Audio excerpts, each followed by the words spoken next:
संपूर्ण देशाचं लक्ष लागून राहिलेल्या बिहार विधानसभा निवडणुकीच्या निकालाचे आता अंतिम कल हाती आलेले आहेत आणि आता बिहारच्या राजकीय भवितव्याचं चित्रही स्पष्ट झालेलं आहे। बिहारच्याच भाषेत सांगायचं झालं तर तेजस्वी यादव यांच्या आरजेडी आणि राहुल गांधींच्या काँग्रेससह इतर पक्षांचं महागठबंधन सफाचट झालेलं दिसतंय। एकूण 243 जागांसाठी झालेली या लढाईमध्ये आघाडींना 122 हा बहुमताचा जादुई आकडा गाठायचा होता।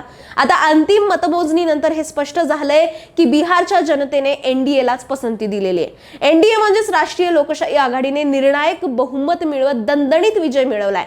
अंतिम निकाल पहा, एनडीएला म्हणजेच भाजप, जेडीयू आणि इतर पक्षांना 202 जागा मिळाल्यात। महागठबंधन ज्याच्यामध्ये आरजेडी, काँग्रेस आणि इतर पक्ष आहेत त्यांना 35 जागा मिळाल्या, तर इतर पक्षांना आणि अपक्षांना 6 जागा मिळाल्यात। या विजयासहित मुख्यमंत्री पदाचा पेचही सुटेल आता अशी अपेक्षा करूयात। नितीश कुमार यांच्या नेतृत्वाखालील एनडीए आघाडीने या निवडणुका लढवल्यात आणि हे अफलातून यश मिळवलेले आहे। त्यामुळे नितीश कुमार हेच बिहारचे पुढचे मुख्यमंत्री म्हणून शपथ घेतील हे आता निश्चित म्हणावं लागेल।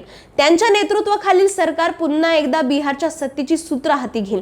या नव्या इनिंग मध्ये बिहारच्या विकासाचं कोणतं नवं मॉडेल राबवलं जाईल हे पाहणंही आता महत्त्वाचं ठरेल। एनडीएच्या या विजयाबद्दल आणि राहुल गांधी आणि तेजस्वी यादव यांच्या नेतृत्वाखाली लढवलेल्या महागठबंधनच्या झालेल्या अवस्थेबद्दल तुम्हाला काय वाटतं? कमेंटमध्ये नक्की सांगा आणि अशाच माहितीसाठी लगावती पाहायला विसरू नका।